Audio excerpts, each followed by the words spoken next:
Today we are visiting with Ron and Gretchen Noon of Wadena, who lost their son in a car accident.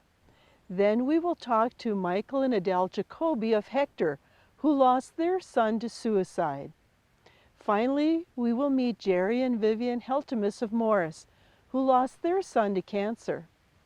These three families have channeled their grief into creating gardens to remember and share the beauty of their children for all of us to see. Thanks for letting us come to visit. You're welcome. Tell us about your son that passed away. What was he like and what were his interests? Our son Ben, his name was Benjamin, and we call him Ben. His interests were, he loved outdoors, fishing, hunting. He had a monster truck called Big Dog that he loved to go mudding with. He was very theatrical and he loved the outdoors, and he was very musical and athletic. He was killed in a car accident by an unattentive driver. He was a person, when he entered the room, you knew it. He just naturally gravitated toward him. He would sit down at a piano anywhere, and he could play by ear, which I wish I could do that. And he would just play neat songs, and people would gather around, and I told him, I said, you got a future, doing something like that. And then he went away after he graduated high school. He went to the U. I talked to him the day of, had a great conversation, and told him I loved him, and I'll talk to you later, and everything was upbeat. And who would have known 3 hours later that he'd be gone? But he was 19. Had just finished his first year in college, and so I think we were blessed to have a son like him. It's just that unknown of where would he be today. He was a lot of fun. He was a lot of fun. He was a jokester. Oh yeah. Now, how did your garden get started? Well, many years ago, I started with a small garden, and I received plants from friends or family, and started it that way, and it grew from there. So how did your garden change after Ben passed away? Well, it expanded greatly to incorporate other plants and trees that are in memory also of other family members who have passed. Mainly we have the tricolor viola, which is called the Johnny Jump Up, which we have renamed the Benji Jump Up, because we used to call him Benji when he was young, and Ben the Bear or Benji Bear. And so we plant those because he used to pick those for me also when he was young and bring them into me. So that is one of the main things there. And sunflowers also. Both the kids enjoyed planting sunflowers. Or the black-eyed Susans, I've planted those, and we call them brown-eyed Brias for our daughter. But we also have trees.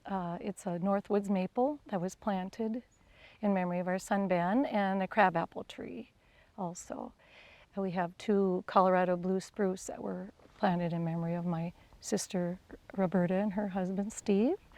And we have hydrangea tree planted in memory of my sister Mary Beth.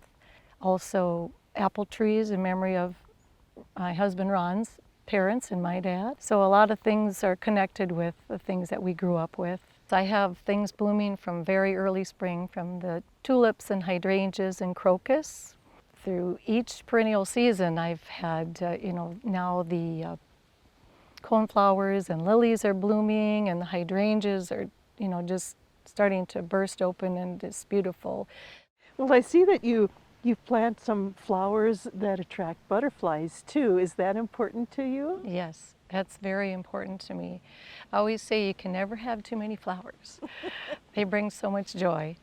But yes, that's very important to me. I leave the milkweed growing in several places, and I have butterfly weed and several things that will attract the bees and butterflies. Tell me the story about dragonflies. I see that you have some, you're wearing a pin, and I see some in the garden. Yes.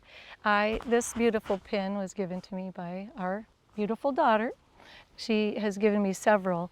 I wear this in memory of our son Ben every day. I have different dragonfly pins. I have probably almost 40 different ones. after he was buried at the cemetery, we had burned long sparklers that he had bought for the 4th of July, and our family burned them and placed them in the ground there. And I went out there one day with lilies to bring to the cemetery, and a large dragonfly flew down and landed on one of the sparklers as I was sitting on the ground.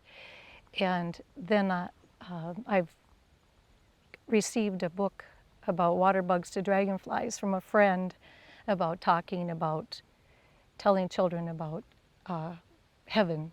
It's an interesting story. It's fun, and we share that with other people who have lost children.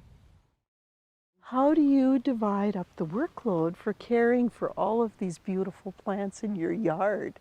We do it together. When I started with Gretch organizing, she's the organizer, I'm the laborer at the end of things. And you tell me where you want it and I'll make it happen. We've done this for so many years together, and we just thoroughly enjoy putting it together.